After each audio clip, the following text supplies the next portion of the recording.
What is up? What is up? And welcome back to another episode of Blood and Beer, the show where we talk blood sport and we drink beer. I'm your host, Matt, and as always, we've got some MMA to talk, some beers to drink. We've got a special for you today. This is going to be the UFC, or we're going to call it the pay-per-view power play. It's a game show. I got two buddies on the show. We're going to play the video in a second.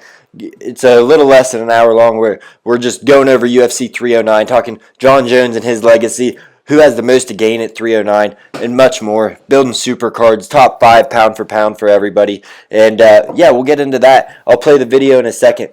Big weekend in combat sports coming up. Like I said, UFC 309. We also got Jake Paul versus Mike Tyson. And then things that happened in the news. Nick Diaz, this just broke. His fight with Vicente Luque has gotten canceled for unknown reason, but we think the reason is because of a video that surfaced where he looked twacked out of his mind trying to light a piece of grass on fire with no shirt on in the middle of the night. And his girlfriend made a post on Instagram about addiction shortly after. So I'm not sure. But yeah, we're going to get this pay-per-view power play going. And in the actual interview in the game show, we didn't know what to call it. We didn't have a name because we recorded this late at night last night, so the energy might be a little low just because we were getting a little tired. It was late. We just had a time change. We're all fucking pussies.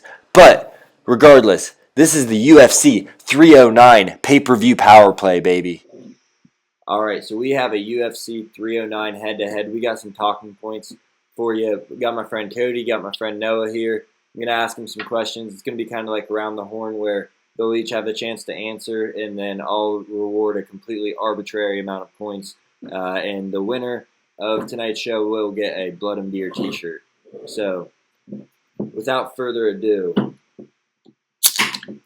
let's get this show started. Maybe a shit show because we've never done this before. So this is expected to be Jon Jones' retirement fight. Maybe not with what he said. He wants to fight Alex Pereira, but if he does come back for one more fight, who do you guys want to see him fight? Between, Tom Aspinall, Francis, Alex Pereira. I'll start with you, Noah. I mean, I feel like there's not too many huge names that will really better his legacy besides Alex. I feel like if you're going to look back in his career, Tom could be washed up in his next 3 fights. He can take a hard knockout, and he couldn't be the same after.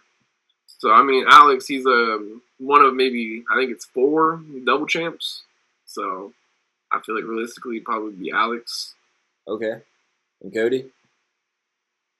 I can see where you want to come from with Alex on that one, but I think we've heard from Alex's perspective. I don't think he wants to go up into the heavyweight division because he's already came from middleweight and he's already went up to light heavyweight, and people are trying to edge him on for the triple champ, and I don't know if he'd want to do it though, just because I think he's liking where he's at in light heavyweight, maybe wanting to go back down. Personally, since I don't know, you've seen in the news today, Noah. I don't think Aspinall really wants to. Jon Jones doesn't want to fight Aspinall. Was that what we were talking about earlier? Or, and that just came out today, and that was kind of my pick. But when I found out that news, I was sitting there just baking on it, and I thought about it. I think somebody maybe Alexander Volkov would be a nice challenge for Jon Jones, a nice little bloodbath matchup here.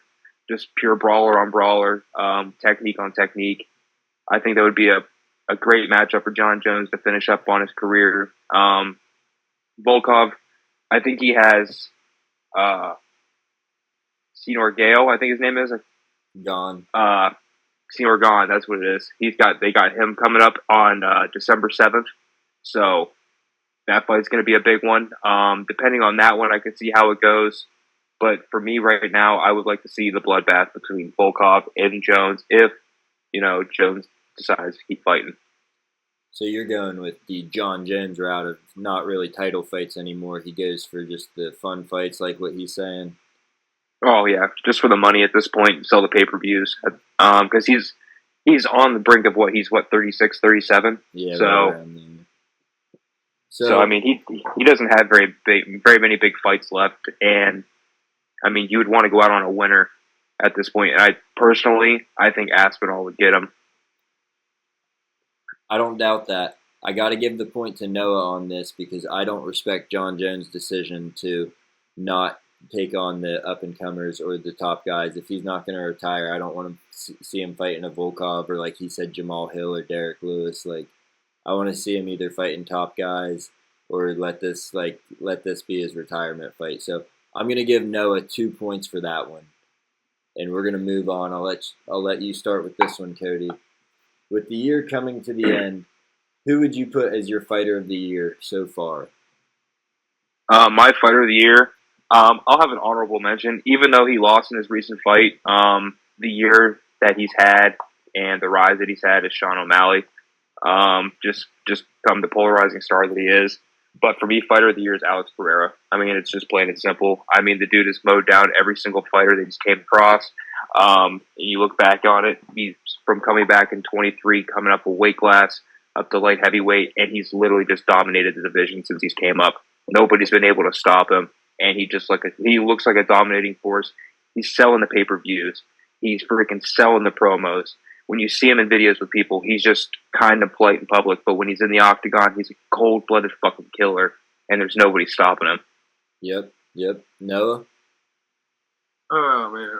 I mean, definitely, I don't know, it's really tough for me, so it just depends on what way you look at it, really, because, I mean, you can say Alex all day, but, I mean, there's also the factor of it is the people he's fighting, the things, the records they had, the legacy they had with that. I mean, the 205 division, I don't want to say it's washed up, but there's not many stars. Okay. So, I mean, realistically for me, regardless, I do agree that Alex should be in the running, but I feel like just for the weight of it all, I feel like Topuria had probably the best year because, I mean, he took out two killers, two legends. Like, there's only been two champs really in the featherweight division for the last, 7 years, 5 years, something like that, and it's Max and Alex. So, and to KO them both, and especially the brutal way that he's done it, like, I mean, he's an all-around fighter, dude. Like, yeah. I just think that he showed up, and to be 27 at that, like, it's impressive. So I agree with you that it's impressive, and what he's done against Max and Volk, it's been like it's insane to do that, and this dude's definitely like amazing. But just with the way that Alex came through for the promotion, and I know that it might not end up winning when they do the awards at the end of the year, but the way he's come through for the promotion, short notice fights, like, yeah, you can say what you want about his opponent's records, but like with Jamal Hill, I think he only had one loss, which, yeah, he's coming off an Achilles tear, so that's kind of whatever. And then Yuri, he two of his losses are to Alex. I think he's got 6 losses now, but 2 of them are to Alex. And then Khalil, not a great record in number 8. So yeah, I can definitely see the argument for Topuria, but I'm gonna go with 1 point for Cody for that. It's a close one, so we're gonna go 1 point on that one. And yeah, I think either guy could win it, though. It's just going to be how people look at it. But the short notice factor and stepping up is just nuts to me. So I totally agree, though. It's it's tough to pick between those two, genuinely. It really is. So I'll start with Cody again. We're just going to do the list. You don't have to justify it. Who do you have as your top 5 pound for pound at this moment? Okay, the top 5. So before I lay mine out, I want to lay out what UFC has in their rankings and everything right now. So they have Islam at number 1. They have Pereira at 2. They have Jon Jones at 3. They have Ilia Topuria at 4, and they have Bilal Muhammad at 5. And I mean, and I think with UFC, it isn't theirs based on like almost like how like AP polls are. It's a conglomerate like vote amongst like writers and stuff like that, and others in the UFC community. Yeah. So I can understand that right now. Mine personally, I base mine off of tape and their last tape that we've seen. And the guy I have at number 1, I mean, since his last fight, I mean, it's all we've seen. So, but that's all I can really go off of. And for me right now, number 1 pound for pound, I'm going to sound like a glazer, but Jon Jones is still like the number 1 pound for pound fighter in UFC. until we see something on tape, like maybe this Saturday, that tells us, he's lost his step. He can't do it. But since his last bout, he still looks unbeatable. And until we see it, I know it's been a while, but we'll see what he does on Saturday and whatnot. Number 2, it's gonna be Pereira. I mean, what he's done like the past year and a half, 2 years is just unstoppable. He's just become the animal that he is in just a short notice. He's just unreal. For me, number 3 is Islam. He's another one of those Eastern that Eastern Russian, freaking monsters, dude. They're insane over there, dude. You can't stop them. They're just unbeatable. And it seems like every 2 years, 3 years, there's another one coming, and another one coming, and another one coming. For me, number 4, I like where they have him. Is Taporia. I think where he's at is just perfect. Give it, like, I would say 2 more fights, he might be number 1, number 2. The way he's going down there in his division. Champion right now. He's just absolute freaking killer. And then number 5 is the place. I think where he's came up in this last year is just, he's a freaking absolute killer. And his division, there's a lot of people down there in that division, and it's a really, really tough one. And for him to be right now standing champion, I have him right now at number 5. I can understand with Bilal Muhammad, it was a real, real tough one for me. But I just think with Dricus DePlace right now, he's just killing it right now. And as a standing champion, what I've seen with his last fight, I'm a huge fan of his right now. Noah? Right now for me, I definitely have to put Alex at number 1. He's a killer. He showed up for UFC time and time again. With Jon fighting this week, I'm going to have to put Jon at number 2. I feel like his inactivities made me, like I said in the last episode with me, this wasn't really making him a factor in the pound for pound. Yeah. But right now, with him fighting this week, I am going to put him at number 2. And then this one's going to be a little controversial. I am going to put Ilya at number 3. I feel like right now he's proven himself, and his activities kind of put me at number 3 over Islam. That's leave me number 4, which would be Islam. I just feel like if Islam was fighting just a little more, I would put him up at the top. I'm more of activity when it comes to pound for pound. I respect that. And my number 5, I'm probably going to have to go with Marab.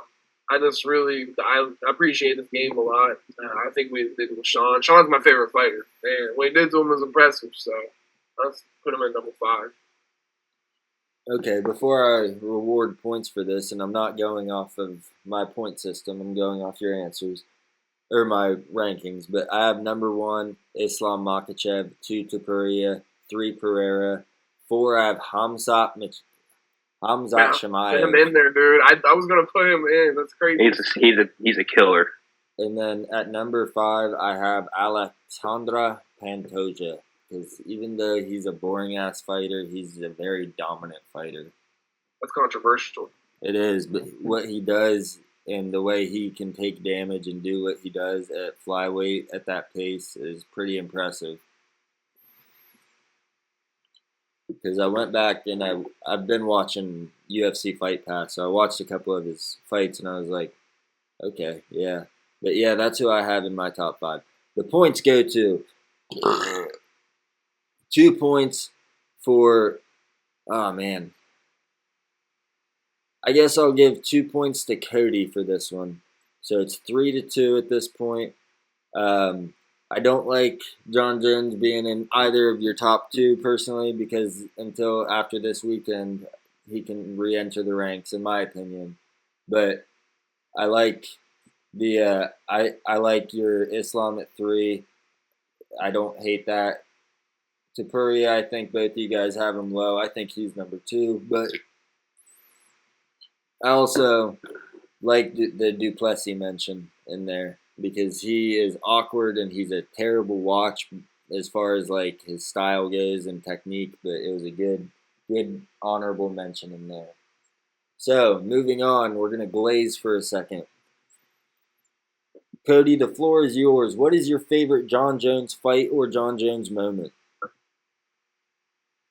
My favorite moment is UFC 197 when he came back from his cocaine suspension, his hit and run felony charge, coming back to I'm coming home. That walkout is forever iconic. Walked out and kicked Ovince. I think it's Ovince, right? Events. Ovince, okay. St. Preux. Yeah. St. Preux. That's why I was gonna say St. Pro. I didn't know if he was like Canadian completely or not. St. Preux. Unanimous decision fight. I remember that one coming through college, dude. That one just sticks in my mind so vividly when I think of a Jon Jones fight outside of the Cormiers, outside of the freaking Derek Lewis fights, everything in between. That fight with Jon Jones and Ovince was just, it was just the coming back situation, his first fight back. I think that really put Jon Jones back on the map for who he is. Okay. And that's my most iconic moment for Jon Jones. Okay. Noah?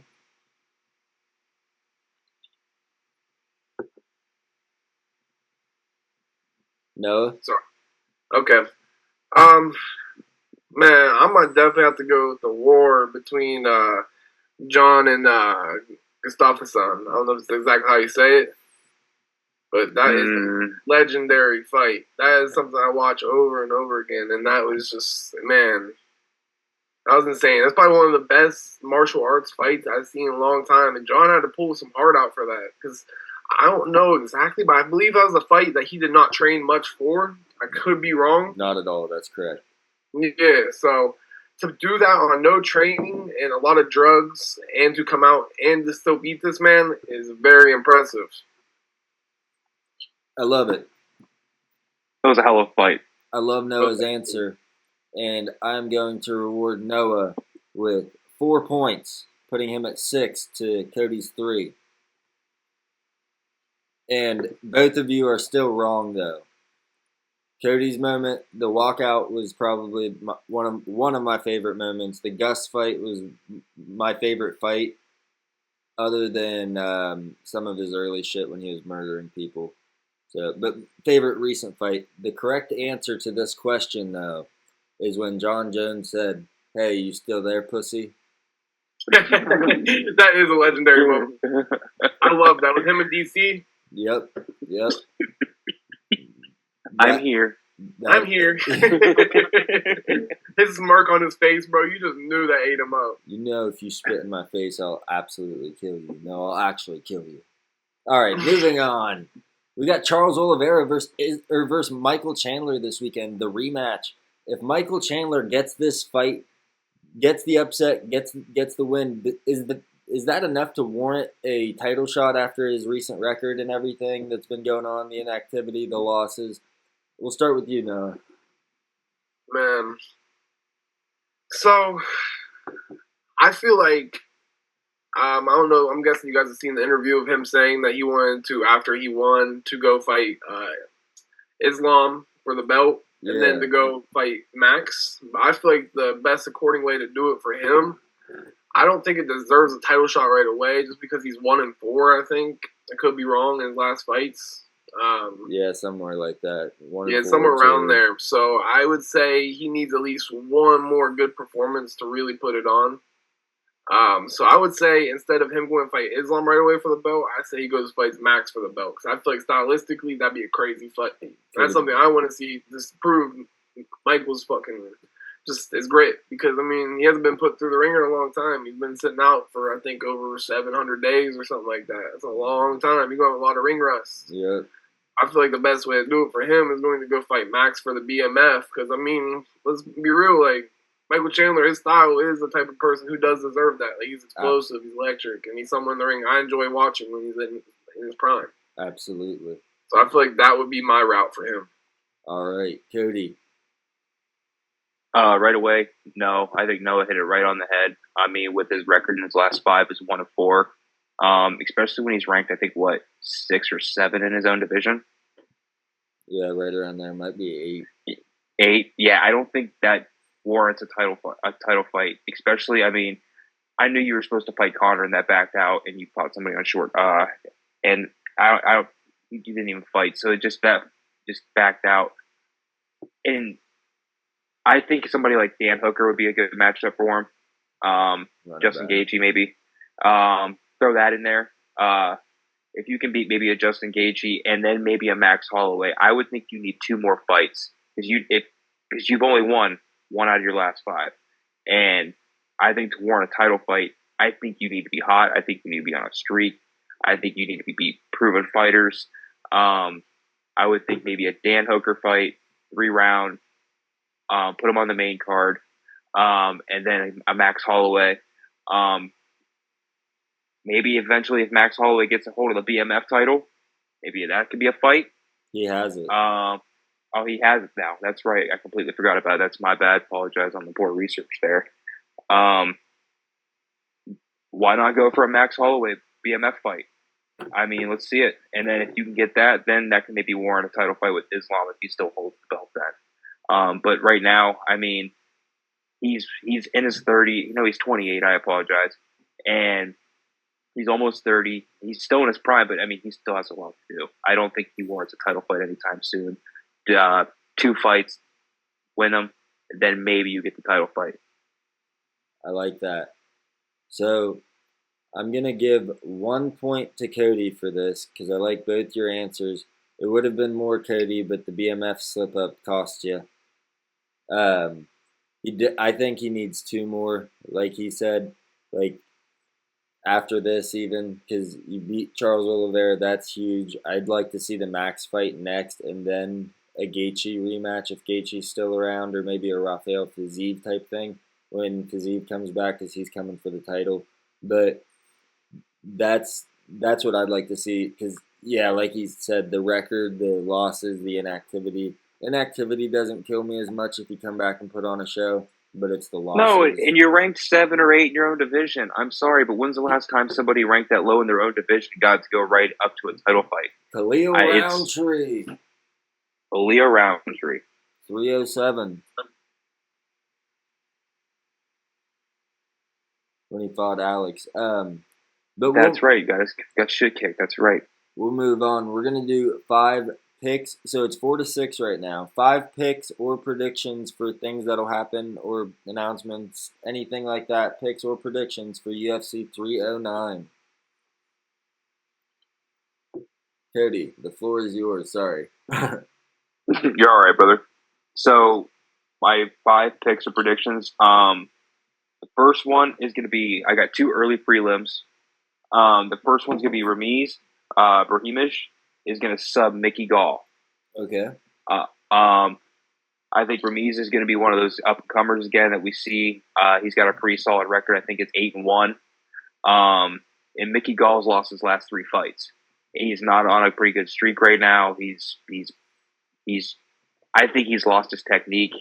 I think something's not right in his camp. Personally, I was doing a little bit of research on him on Monday, and over the last year, there hasn't been something right in his camp. That's going to be my first prediction, though.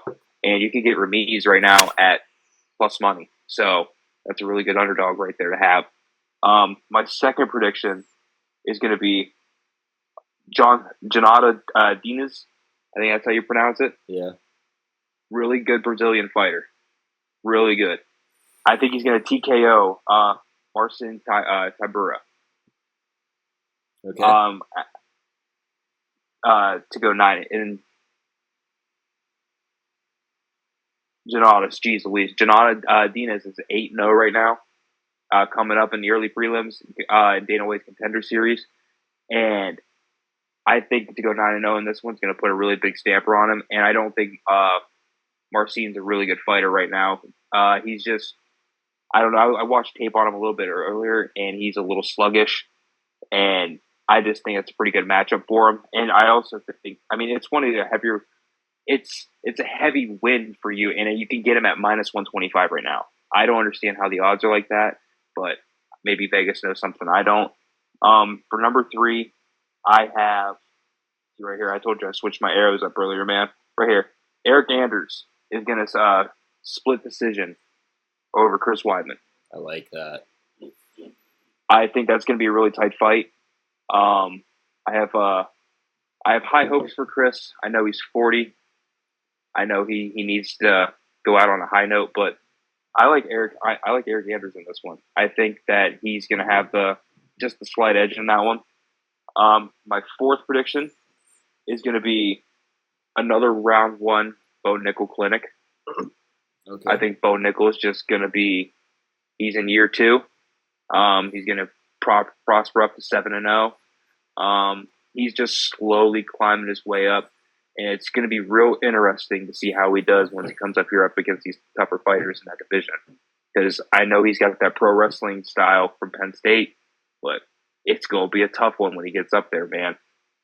And then my fifth one, it's a bold one, but because we know how good Stipe is, and Stipe never goes out like this, but a Jon Jones TKO to finish it off, to go out on a banger.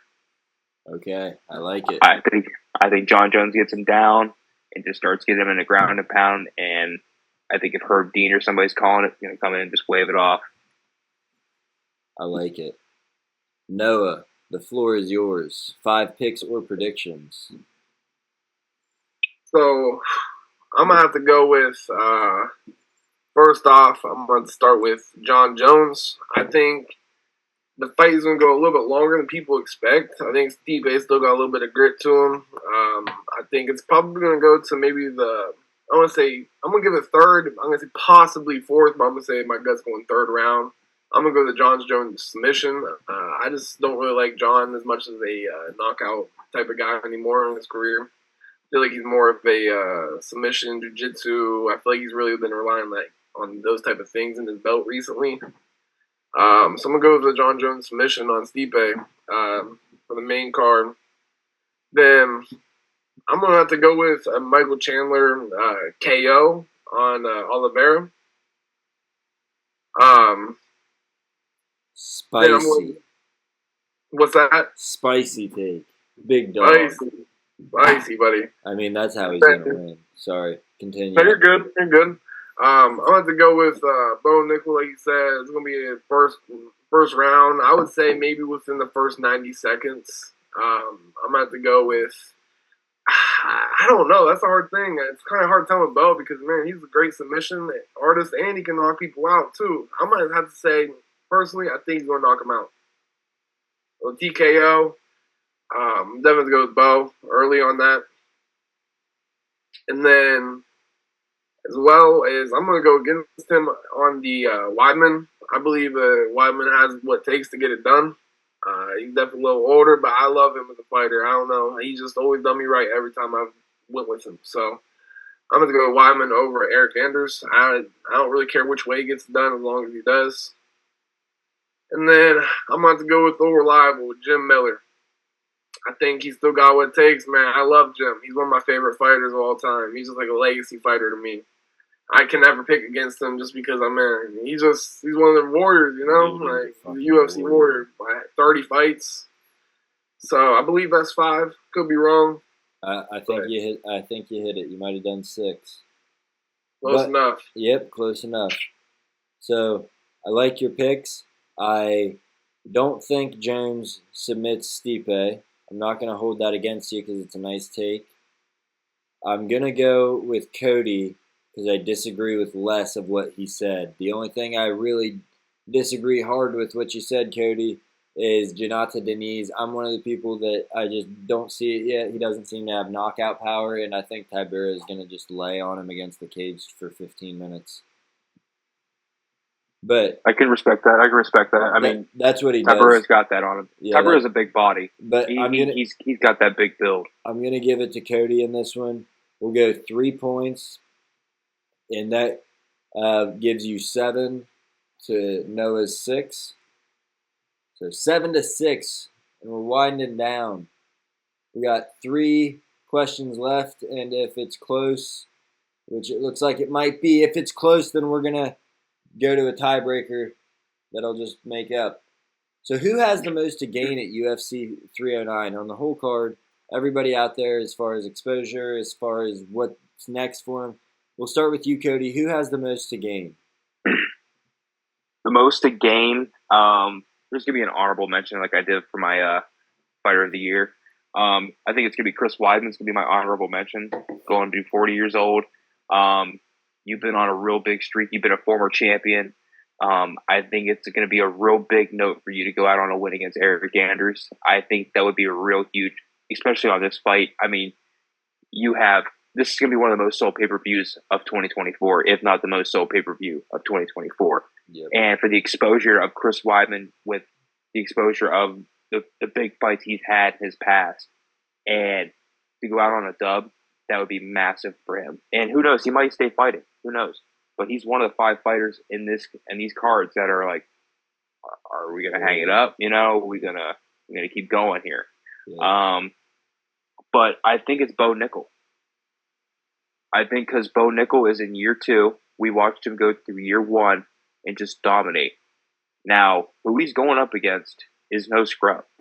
I want people to realize that. Now, it might be a round 1 sub, but that was my prediction. But in reality, it might go 2-3 rounds because who he's going against, Paul Craig, can grapple. Paul Craig can really grapple. And the competition for Bo Nickel is going to get tougher and tougher. And we've seen these wrestlers come up, and they have challenges once they get up into the higher classes of their divisions. And if he can't hold up to his own, it might be a real big struggle. I think Bo Nickel, and to be 6-0 and you are on the main card, you're not even the first fight on the main card. You're the 3rd fight on the main card. And you're 6-0, second year. I think you have a lot to show, a lot to prove. There's a lot for Bo Nickel on the line. I mean, how fast can you get it done? How well can you handle the higher level competition? And the exposure's already getting there. I mean, he had it in college. He was getting the NIL. Now he's in here. He's in Dana White's UFC now, and he's just, I mean, I think a lot's on Bo Nickel here. Yeah, and like you said, all eyes are on him. They want to see how fast you get it done. Noah, who has the most to gain at UFC 309? Man, I've been sitting here thinking, going back and forth between Chandler and Nickel.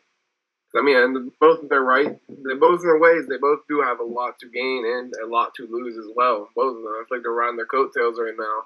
I feel like Chandler almost has more to lose because, I mean, being 35 years old in the lightweight division, you have to be you either have to show up or show out.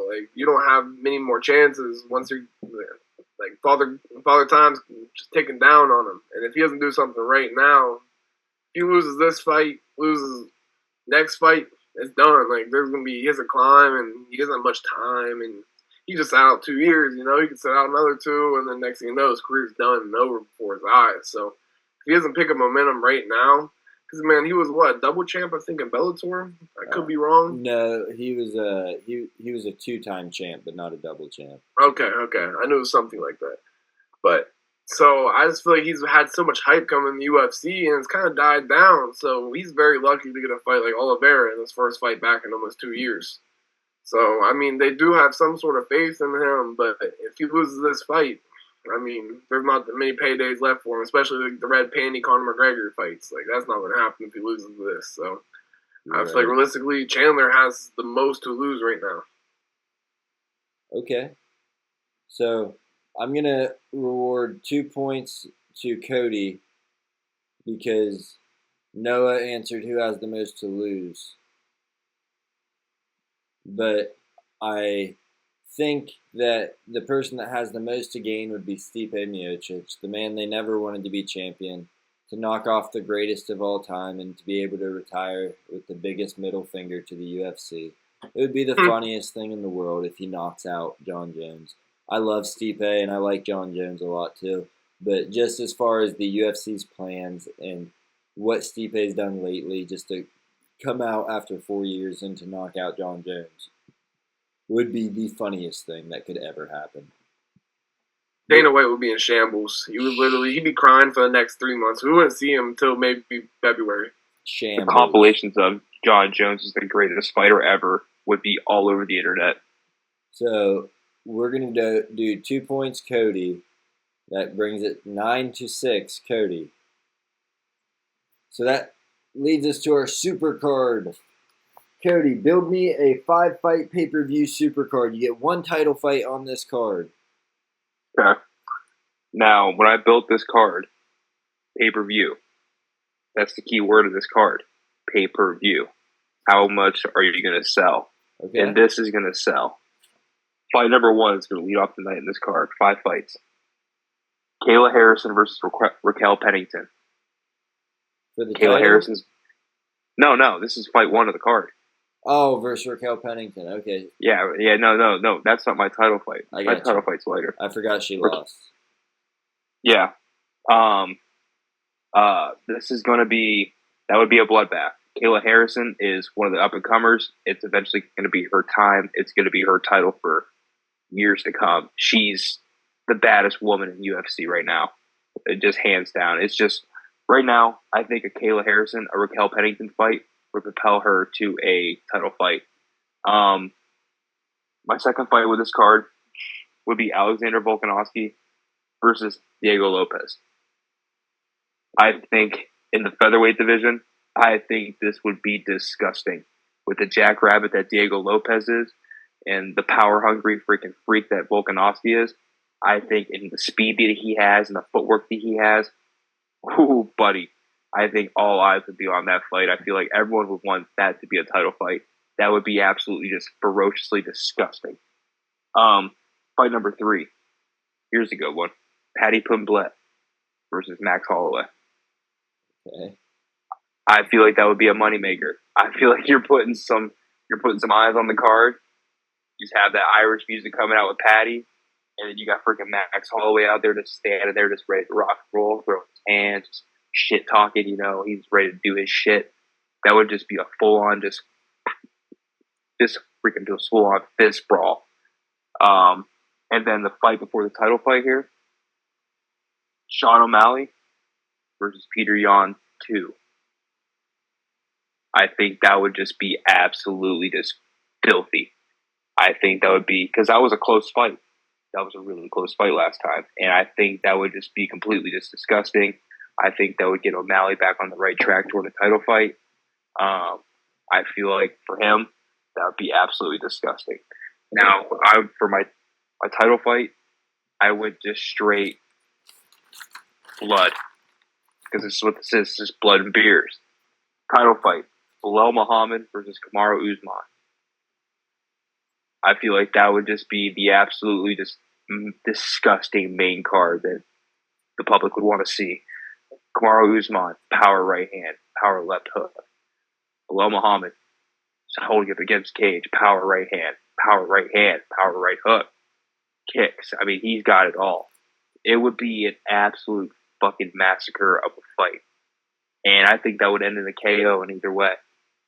And no matter how you look at it, in the 4th round is how I look at it.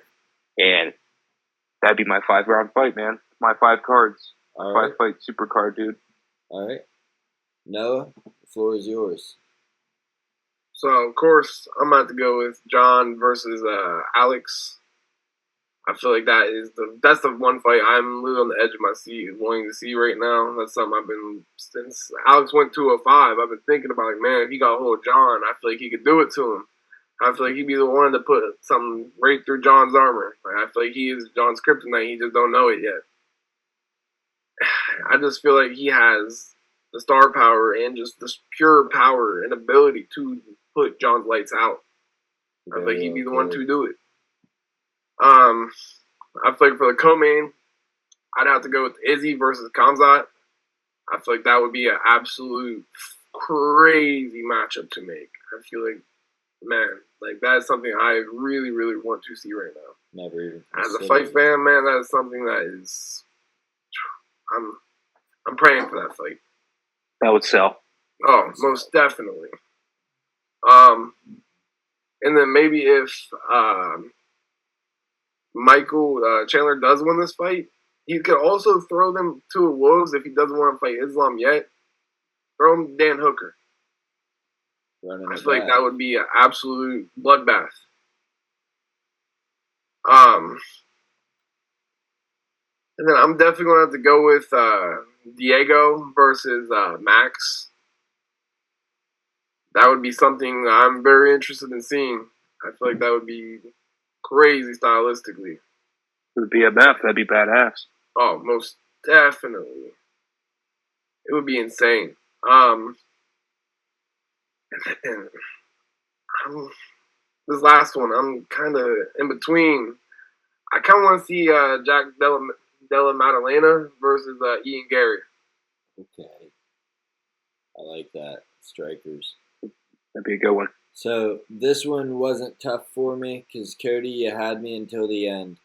We're going to give 3 points to tie it up to Noah, 9-9. Cody, great card. Nobody wants to see Bilal Muhammad in a main event. That's what it is. No, I get you. I respect it.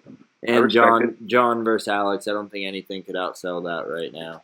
No, absolutely not. So we're going to move on to the final question of regulation. All tied up 9 apiece. If Jon and Stipe both retire after this title fight, or Jon vacates, who would you like to see Tom Aspinall take on in his first, goodness gracious, I got the burps, first undisputed heavyweight title defense? And I'll start with you, Cody. For me, it's pretty simple. Alexander Volkov.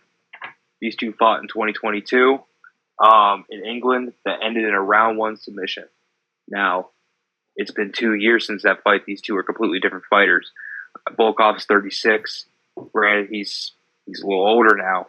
Aspinall's a little older now. These are two completely different fighters now, and I think Volkov would have the ability to have the knowledge and the training and the withstanding to go into that fight. Because I don't think, from what I remember, I don't think he trained a whole lot for that fight. I mean, he might have. I'm not completely whole honest on it. I think it was short notice. Volkov, I know he got caught early, and then it was just over from there. I think if he went in this time, I think it would be a completely different fight, and I think they would go. I think it might go 4 rounds, 3, maybe in the last minute of the 3rd round, it might end in a TKO sub, going either way.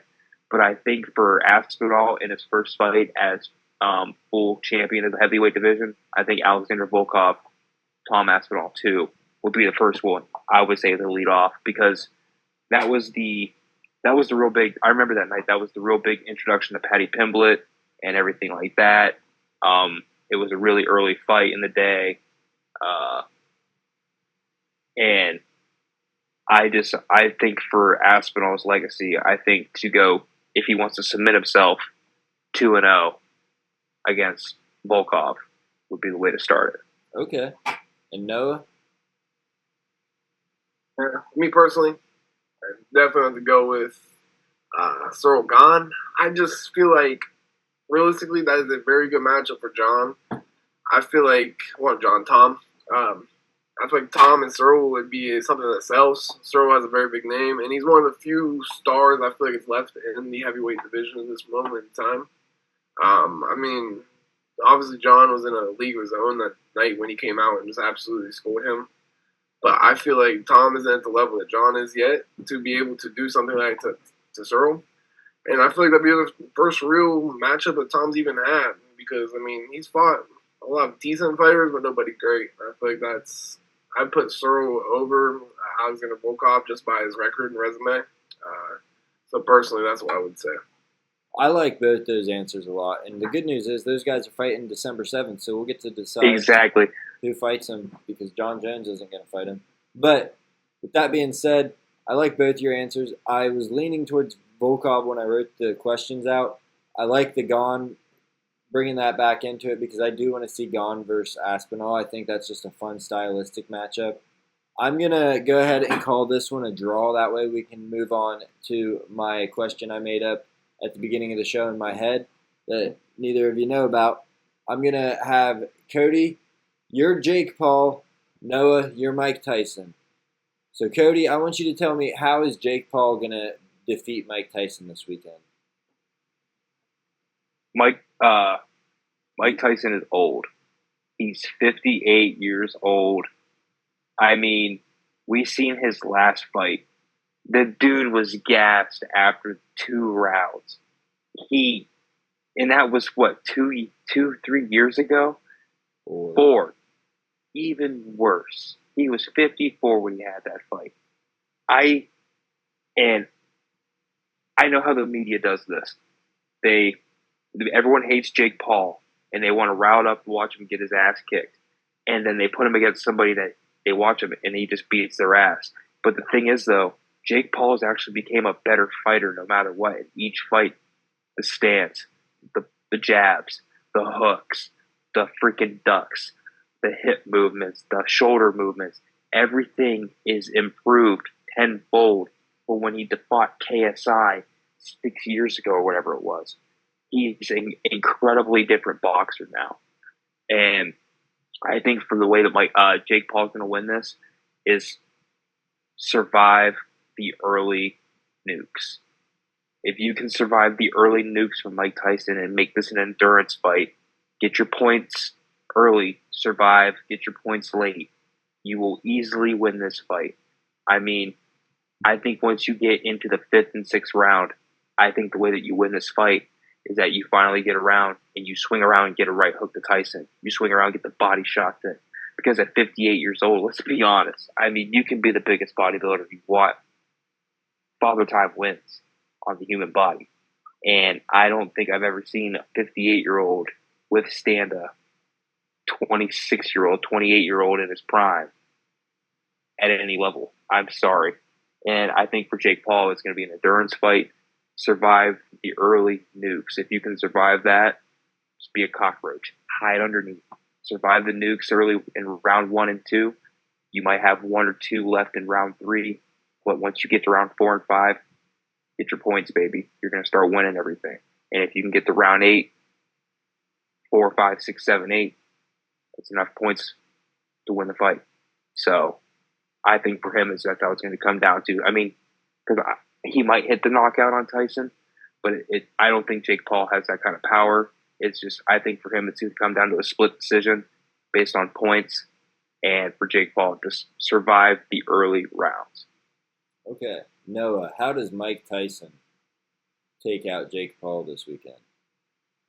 Mike's just got to stick to his playbook. You know, Mike has basically, he's not saying he's a one-trick pony or whatever the thing is, but, you know, Mike does what he does. He's a stone cold killer, and he's going to come out. He's a natural born killer, you know. I don't know if you guys seen that clip where he's saying that Jake is basically like a produced, like he's made into being a killer. But Mike, he is a natural born killer.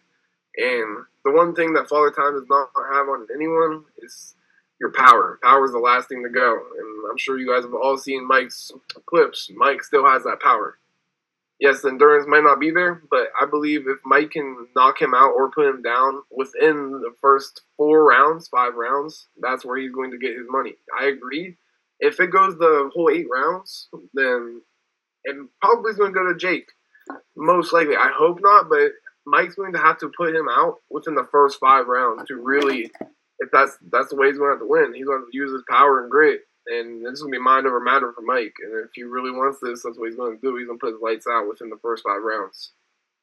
Cool. So both of you, spot on. You both pretty much have the same thoughts. It's got to be done early. I'm going to go with the winner, and the first winner of the Blood and Beer Talking Question Spectacular that has yet to get a name. We're going to go with Cody. We're going to give you 1 point for that. I'm going to try to get both of you a shirt. Thank you for coming on for this, guys. Cody, any parting words regarding UFC 309? What picks you got for us? Let's hear it. All right, so picks. I've already got a slip in, boys. So let me go back in here. I'm going to go to my FanDuel. Sorry if the camera switches another way. I'll log back in here. Alrighty. So, UFC 309 prelims. I'm going to start off with Eric Anders over Chris Weidman. Money line. You got it at minus 120 on Monday. It's moved up to minus 125 right now. And I like his pick, Jim Miller. I got him at plus money earlier in the week at plus 140. Right now it's plus 136. I think money's starting to slide. I got Janata Denise at minus 125 early in the week. If you look right now, it's locked. So I wonder what Vegas knows on those odds. You can't even bet on that money line right now or anything. And then that's it for me right now on the prelims. Now on my main card slip here, I got Charles Oliveira over Michael Chandler by round 3. I just think Michael Chandler is just going to be done. I think it's going to be by the end of round 3. I don't think it's going to go to the distance. I think he's going to get him in round 3. Bo Nickel, round 1 decision, easily. Can't get a round 1 easy decision. money right. Submission. Yeah, I'm gonna. I haven't put anything on it for that one yet. I just have a prelim card made. For that one, method of Vicky, the round prop right here would be to win in round 1 would be plus 100. That's good money right now for Bo Nickel. To win in round 2 is plus 270. So if you want to hedge yourself there, for all you little betting experts, that'd be a really good one to hedge right there. To throw $15, $20, whatever your units are on round 2. Throw 2 units on round 1. See what you can do with that. I have Ruffy to win for the round to finish by the end of round 2. The fight to finish by the end of round 2. I think Mauricio Ruffy is going to be just an absolute stud. I got that at minus 225 early in the week somehow. I do have a single bet on that, thankfully. And then I have Jon Jones by TKO at minus 165. I got that really early in a single leg right there. It is now down to plus 135 with the promo, thanks to Daniel Cormier on First Take, hyping up Stipe Miocic, saying actually he might walk out of MSG, the champion of the heavyweight division, and get back to Cleveland, Ohio with the belt. He might do it. He's bringing it back to Believeland. So, those are my picks this week. No parlays, straight up. There's a lot of plus money out there that you can really grab right now. There's some really good odds. Matt, you and I were talking about it last week. It is really hard to decide on a lot of these fights. It is. But there was also some heavy favorites that you can just pick the little things on and get some plus money with. So just, you little gamblers out there, just pick wisely. But there's some good ones out there. Well, thank you for that, Cody. Noah, you don't have to do picks since you didn't get the dub this week.